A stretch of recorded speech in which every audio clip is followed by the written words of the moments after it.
¿Recuerda el momento en el cual se dio cuenta de que el mundo había cambiado? Déjeme contarle una breve historia que no tiene nada y todo que ver con el futuro de nuestro mundo y su lugar en él.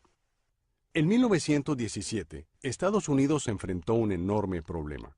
Se trabajaba mucho para competir en la economía industrial, pero había desabastecimiento. No de petróleo, carbón u otros recursos naturales, sino un desabastecimiento de personas, específicamente de trabajadores industriales obedientes. ¿Cuál era la solución a este problema económico? Fue un tipo de experimento. Nunca antes se lo había hecho hasta que alguien pensó en eso. La escuela pública obligatoria. Desafortunadamente, el propósito inicial del sistema de escuelas públicas de Estados Unidos no estaba inspirado en los niños o en generar intelectuales. Y no fue creado para los soñadores, las personas que colorean fuera de las líneas, rompen las reglas y desafían al status quo. El sistema de escuelas públicas de principios de 1900 fue inventado para crear una nación llena de adultos que hicieran sus trabajos de forma obediente en la línea de producción de la fábrica. Enseñarles a los niños a sentarse en líneas rectas y planificar el día entero con el sonido de las campanas no era por casualidad. Castigar a los que no estaban conformes era intencional. Estas eran las habilidades que necesitarían para unirse a la mano de obra. Intencional o no, este antiguo método de convertir a los soñadores en trabajadores era una inversión en el futuro de la economía de la nación. Y funcionó. Esto luego llevó a varias generaciones de trabajadores productivos y ocupados. Pero ya no está funcionando. ¿Por qué? Nuestra economía ha cambiado.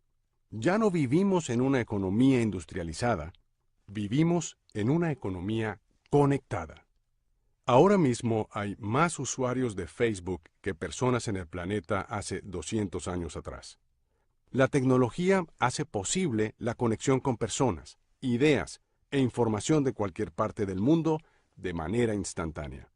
Y como resultado, nuestras economías ya no están en pequeños pueblos o comunidades, sino en el mundo entero. Contamos con comercio globalizado en casi todos los aspectos. En el pasado, las personas obedientes que hacían lo que les decían sin preguntar eran recompensadas por trabajar duro y dejar sus sueños de lado para conformarse, se les dieron trabajos bien pagos con los cuales lograban carreras de largo plazo, se les garantizaban pensiones, beneficios, la promesa de que siempre se los cuidaría, y así era. Pero hoy esta promesa ya no existe para la mayoría de nosotros. Incluso si tienen un trabajo administrativo, la mayoría de estos trabajadores aún trabajan en una fábrica. En lugar de operar una máquina de coser o de soldar un artefacto, hoy empujan lápices, escriben en teclados o hacen papeleo. Esto también es trabajo industrial, porque todo el enfoque del día se centra en aumentar la productividad, lo que deja poco espacio para la creatividad, la espontaneidad o la individualidad. Las masas de trabajadores educados todavía hacen lo que se les dice, pero lo que consiguen ya no es lo que se merecen. Incluso si hace todo lo que le piden que haga hoy, graduarse de la secundaria, ir a la universidad, obtener un título, trabajar duro en cualquier trabajo que pueda encontrar, si es lo suficientemente afortunado de encontrar uno, no tiene nada garantizado. Las compañías están forzadas a cambiar o morirán ahora mismo. Los despidos son mucho más frecuentes que las oportunidades de empleo, y los trabajos bien pagos están desapareciendo o yéndose al extranjero con un índice alarmante. Si tiene un trabajo en el que su jefe le dice exactamente qué hacer, él o ella siempre encontrará a alguien más barato que usted para hacerlo. ¿Sabía que en la actualidad el promedio de duración de un trabajo es de 4 años y medio?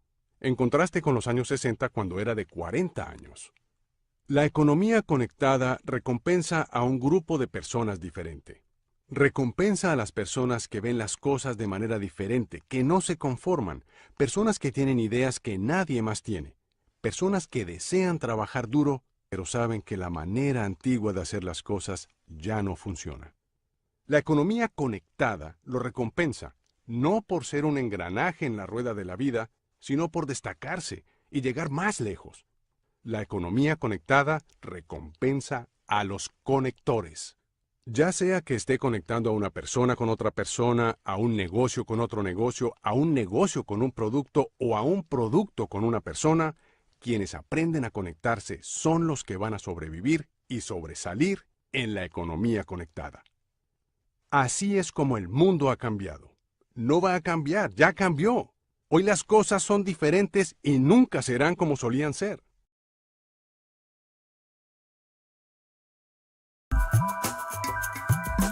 Esto casi no se sabe, pero la educación pública, gratuita y obligatoria fue inventada en algún momento de la historia. Antes no existía. La educación en la antigüedad distaba mucho de lo que hoy entendemos por educación. En Atenas clásica, por ejemplo, no había escuelas. Las primeras academias de Platón eran espacios de reflexión, conversación y experimentación libre. La instrucción obligatoria era cosa de esclavos. Por otro lado, la educación en Esparta era más parecida a una instrucción militar. El Estado se deshacía de quienes no alcanzaban los niveles esperados. Había clases obligatorias, fuertes castigos y modelamiento de la conducta a través del dolor y el sufrimiento. Antiguamente la educación estaba en manos de la Iglesia Católica, por lo menos en el mundo cristiano occidental. Y fue recién en el siglo XVIII, en una época de la historia que se llama despotismo ilustrado, seguramente lo escucharon en el colegio, en donde se creó el concepto de educación pública, gratuita y obligatoria. La escuela como la conocemos nace a fines del siglo XVIII y principios del siglo XIX en Prusia. Con el fin de evitar las revoluciones que sucedían en Francia, los monarcas incluyeron algunos principios de la Ilustración para satisfacer al pueblo, pero manteniendo el régimen absolutista. La escuela prusiana se basaba en una fuerte división de clases y castas. Su estructura, heredera del modelo espartano, fomentaba la disciplina, la obediencia y el régimen autoritario. ¿Qué buscaban estos déspotas ilustrados? Un pueblo dócil, obediente, y que se pudiera preparar para las guerras que hubieron en esa época entre todas las naciones que estaban naciendo. Por ejemplo, Catalina la Grande de Rusia llamó a los enciclopedistas franceses a preparar esto mismo. Diderot, uno de los más famosos, estuvo allí para armar este paquete, ¿sí?, formador, no de ciudadanos, sino que de obedientes súbditos de estos estados.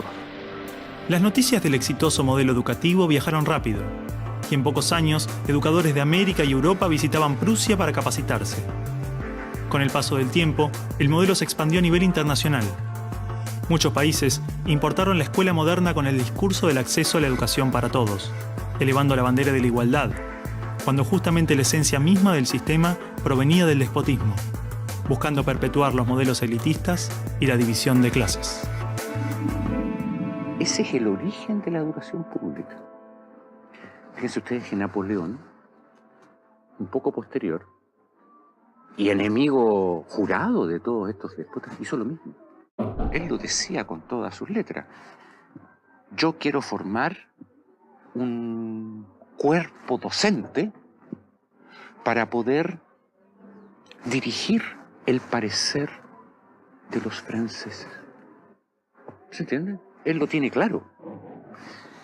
Y eso opera, se sepa o no se sepa, hasta el día de hoy.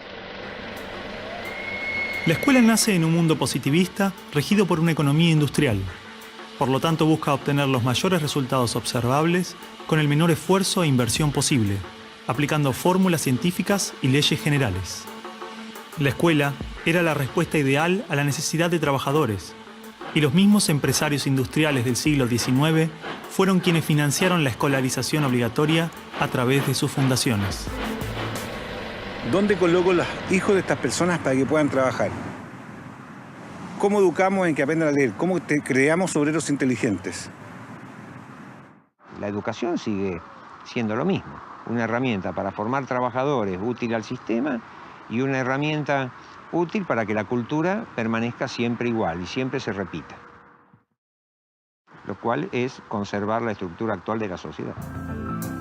La escuela se complementó con investigaciones sobre el control de la conducta, propuestas de utopías sociales y hasta teorías de superioridad racial. No es de extrañar que los primeros estados con el sistema prusiano o similar fueran con el paso de las generaciones focos de xenofobia y nacionalismo extremo. El modelo de producción industrial en cadena de montaje era perfecto para la escuela. La educación de un niño era comparable a la manufactura de un producto. Por lo tanto, requería una serie de pasos determinados en un orden específico, separando a los niños por generaciones en grados escolares.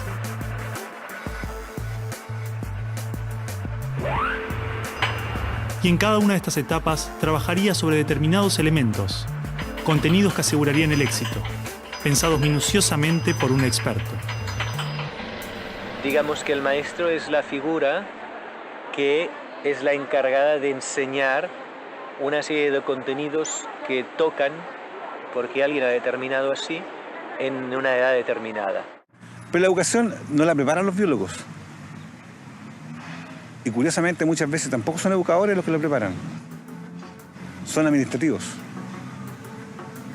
Son gente que no hace clases. En esta cadena, una persona estaría a cargo de una pequeña parte del proceso, insuficiente como para conocer el mecanismo en su totalidad, ni a las personas en profundidad. Un docente por año, por materia, cada 30 o 40 alumnos, llegando al punto de que el proceso termine siendo meramente mecánico. Y la educación, como la estamos viendo hoy, es administrativa. Hay alumnos que llegan, profesores que hacen clase, alumnos que se van, profesores que se van y al día siguiente se repite el ciclo. Un profesor estatal es un funcionario en que la autoridad le dice: usted tiene que enseñar esto y de esta forma. Porque hay que repetírselo a demasiados niños con un profesor de demasiadas horas de clase y con pocas horas de atención de alumno en forma privada. Entonces va a dirigir siempre a un grupo colectivo. Porque evidentemente si tengo 30 niños, no puedo pretender que todos los 30 niños quieran hacer lo mismo al mismo tiempo. Este sistema de cadena de montaje, que nace con el taylorismo, fue aplicado tanto en la industria, la escuela y el ejército de diferentes países y culturas de Occidente. Hasta hace pocas décadas la escuela tenía estas cosas de cuartel y de asilo. Incluso el recreo termina con un timbre anónimo, no humano, que indica a los niños que deben adiestrarse poco a poco para pararse en una determinada baldosa detrás de determinada cabeza para formar una fila, generalmente de menor a mayor. Durante los últimos siglos, hemos construido nuestras escuelas a imagen y semejanza de las prisiones y las fábricas, priorizando el cumplimiento de las reglas, el control social. La escuela se pensó como una fábrica de ciudadanos obedientes, consumistas y eficaces, donde poco a poco las personas se convierten en números, calificaciones y estadísticas. Las exigencias y presiones del sistema terminan deshumanizándonos a todos, porque van más allá de los maestros, directivos o inspectores escolares. Están considerados grupos homogéneos, con contenidos homogéneos que tienen que obtener resultados parejos. Que todos tenemos que saber lo mismo. A pesar de que los adultos no sabemos todo lo mismo, a pesar de que no nos dedicamos todo a lo mismo, en las escuelas todos tienen que querer hacer lo mismo y hacerlo igualmente bien. Entonces la escuela tiene poca capacidad de responder a las necesidades individuales, porque la escuela instruye. Es un centro de instrucción y es lo que hace. El que no aprende, se queda. Esa es la realidad. Esto de alguna manera ya implica que el sistema educativo es un sistema de exclusión social.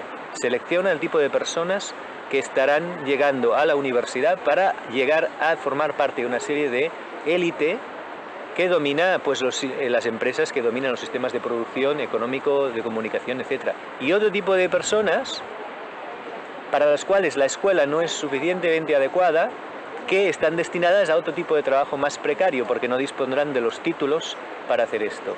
El sistema y los estados no les preocupa eso. No, honestamente, no les preocupa el ser humano como persona, como individuo. Y en esos términos, toda educación que busque otra cosa tiene que ser prohibida. La realidad es que la esencia de la escuela prusiana está inmersa en la estructura misma de nuestra escuela. Los test estandarizados, la división de edades, las clases obligatorias, las currículas desvinculadas de la realidad, el sistema de calificaciones, las presiones sobre los maestros y niños, el sistema de premios y castigos, los horarios estrictos, el encierro y la separación de la comunidad, la estructura verticalista. Todo esto sigue siendo parte de las escuelas del siglo XXI.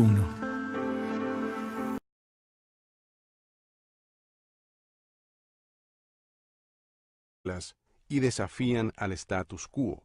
El sistema de escuelas públicas de principios de 1900 fue inventado para crear una nación llena de adultos que hicieran sus trabajos de forma obediente en la línea de producción de la fábrica.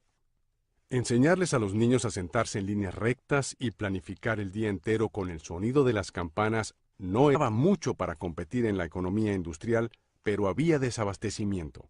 No de petróleo, carbón u otros recursos naturales, sino un desabastecimiento de personas, específicamente de trabajadores industriales obedientes. ¿Cuál era la solución a este problema económico? Fue un tipo de experimento. Nunca era por casualidad. Castigar a los que no estaban conformes era intencional. Estas eran las habilidades que necesitarían para unirse a la mano de obra. Intencional o no, este antiguo método de convertir a los soñadores en trabajadores era una inversión en el futuro de la economía de la nación.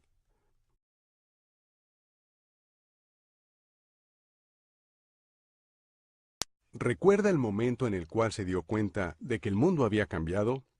Déjeme contarle una breve historia que no tiene nada y todo que ver con el futuro de nuestro mundo y su lugar en él. En 1917, Estados Unidos enfrentó un enorme problema.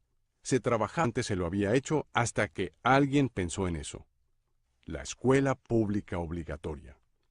Desafortunadamente, el propósito inicial del sistema de escuelas públicas de Estados Unidos no estaba inspirado en los niños o en generar intelectuales. Y no fue creado para los soñadores, las personas que colorean fuera de las líneas, rompen las reglas,